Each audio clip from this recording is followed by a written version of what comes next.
नमस्कार दोस्तों, आपका स्वागत है हमारे YouTube चैनल सोशल स्टफ्स पर। दोस्तों, प्लेटो प्राचीन ग्रीस के महान दार्शनिक थे। उन्होंने समाज, राजनीति और ज्ञान के बारे में महत्वपूर्ण विचार प्रस्तुत किए जो आज भी प्रभावशाली माने जाते हैं। इस वीडियो में हम प्लेटो के प्रमुख सिद्धांतों जैसे आदर्श राज्य, गुफा रूपक और ज्ञान का सिद्धांत पर विस्तार से चर्चा करेंगे। हम यह भी जानेंगे कि प्लेटो की सोच कैसे हमारे जीवन और समाज को बेहतर बनाने में मदद कर सकती है। दोस्तों, प्लेटो का जन्म 428 ईसा पूर्व में एथेंस में हुआ था। वे एक अमीर और प्रतिष्ठित परिवार से थे, लेकिन उन्होंने खुद को दर्शन के अध्ययन के लिए समर्पित कर दिया। प्लेटो के जीवन पर उनके गुरु सुकरात का बहुत गहरा प्रभाव पड़ा। सुकरात की मृत्यु ने प्लेटो को सोचने पर मजबूर किया कि समाज को सही दिशा में कैसे चलाया जाए। प्लेटो ने अपने विचारों को लिखने के लिए डायलॉग्स का उपयोग किया। उनकी सबसे प्रसिद्ध कृति रिपब्लिक है। प्लेटो का मानना था कि समाज में शांति और न्याय तभी हो सकते हैं जब हर व्यक्ति और वर्ग अपनी जिम्मेदारियों को सही ढंग से निभाए। उन्होंने समाज को 3 मुख्य वर्गों में बांटा। इनमें से पहला है शासक वर्ग। प्लेटो के अनुसार राज्य का नेतृत्व दार्शनिकों द्वारा होना चाहिए, क्योंकि वे सबसे समझदार और सत्य की खोज में होते हैं। दूसरा वर्ग है रक्षक।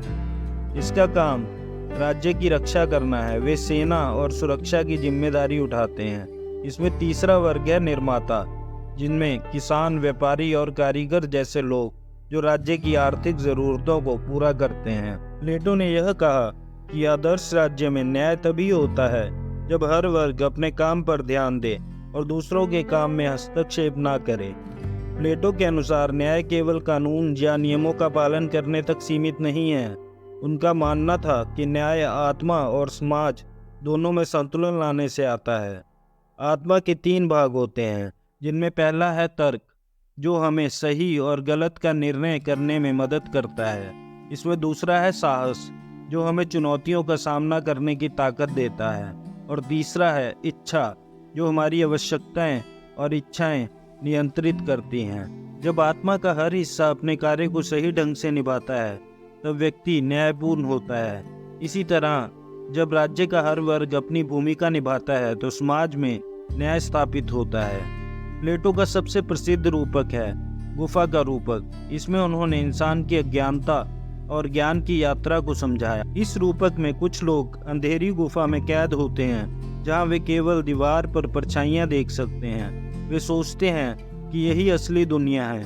एक व्यक्ति गुफा से बाहर आता है और पहली बार असली दुनिया देखता है, जहां सूर्य की रोशनी होती है। वह समझता है कि वह पहले जो देख रहा था वह केवल भ्रम था। जब वह वापस गुफा में लौटकर दूसरों को असली दुनिया के बारे में बताता है, तो वे उसकी बातों पर यकीन नहीं करते और उसे पागल समझते हैं। यह रूपक ज्ञान की खोज और समाज में दार्शनिकों की स्थिति को समझाने के लिए उपयोग किया गया है। प्लेटो ने बताया कि ज्ञान प्राप्त करना आसान नहीं है और जो लोग सच्चाई को जानते हैं उसे समाज में अक्सर गलत समझा जाता है। प्लेटो ने रूप के सिद्धांत को पेश किया। इसका मतलब यह है कि हर वस्तु का एक आदर्श रूप होता है जो केवल विचारों में पाया जाता है। इस भौतिक दुनिया में जो कुछ भी हम देखते हैं वह केवल उन आदर्श रूपों की नकल है। उदाहरण के लिए, जब हम कुर्सी देखते हैं, वह असली कुर्सी नहीं है, बल्कि केवल एक नकल है। असली कुर्सी एक रूप के रूप में होती है जो विचारों की दुनिया में है। प्लेटो के अनुसार दार्शनिकों का कार्य उन आदर्श रूपों को समझना और उस ज्ञान को समाज में लागू करना है। प्लेटो ने शिक्षा को बहुत महत्व दिया। उनका मानना था कि शिक्षा का उद्देश्य सिर्फ जानकारी देना नहीं है, बल्कि इंसान को अज्ञानता से निकालकर ज्ञान की ओर ले जाना है। उन्होंने एक ऐसी शिक्षा प्रणाली का सुझाव दिया जो हर व्यक्ति को उसकी क्षमताओं के अनुसार तैयार करे। विशेष रूप से दार्शनिक शासकों को लंबे समय तक ज्ञान की शिक्षा दी जानी चाहिए, ताकि वे समाज को सही दिशा में ले जा सकें। प्लेटो पर उनके गुरु सुकरात का गहरा प्रभाव था। सुकरात ने हमेशा सवाल जवाब के माध्यम से ज्ञान की खोज की, जिसे प्लेटो ने अपने डायलॉग में प्रस्तुत किया। प्लेटो के अधिकांश डायलॉग में सुकरात मुख्य पात्र होते हैं, जो लोगों से सवाल पूछकर उन्हें सोचने पर मजबूर करते हैं। सुकरात का यह तरीका प्लेटो की शिक्षाओं का एक महत्वपूर्ण हिस्सा बन गया, जो तर्क और संवाद पर आधारित था। प्लेटो ने लोकतंत्र की आलोचना की, खासकर एथेंस की लोकतांत्रिक व्यवस्था की, जिसने उनके गुरु सुकरात को मृत्यु दंड दिया था। उनका मानना था कि लोगों को हमेशा सही निर्णय लेने की क्षमता नहीं होती और इसलिए एक योग्य दार्शनिक शासक का होना जरूरी है, जो समाज को सत्य और ज्ञान के आधार पर नेतृत्व दे सके। प्लेटो ने यह भी कहा कि आदर्श राज्य में शासक उन लोगों को होना चाहिए जो निस्वार्थ और ज्ञान से प्रेरित हों, न कि धन या शक्ति से।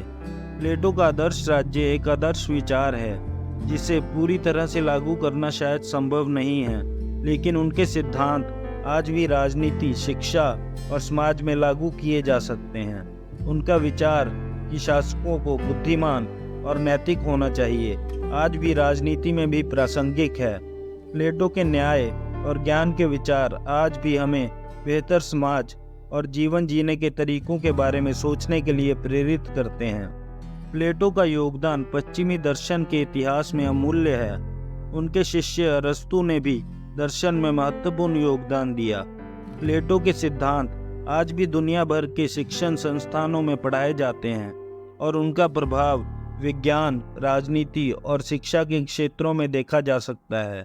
उनके विचारों में हजारों साल से लोगों को सोचने और समाज को बेहतर बनाने के लिए प्रेरित किया है। प्लेटो का दर्शन हमें यह सिखाता है कि सत्य, ज्ञान और न्याय केवल बाहरी दुनिया में नहीं बल्कि हमारे भीतर है।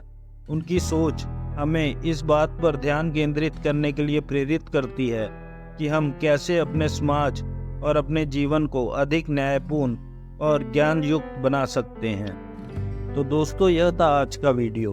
अगर आपको यह वीडियो पसंद आया हो तो प्लीज़ हमारे चैनल को सब्सक्राइब करें और साथ ही साथ बेल आइकन को भी प्रेस कर दें।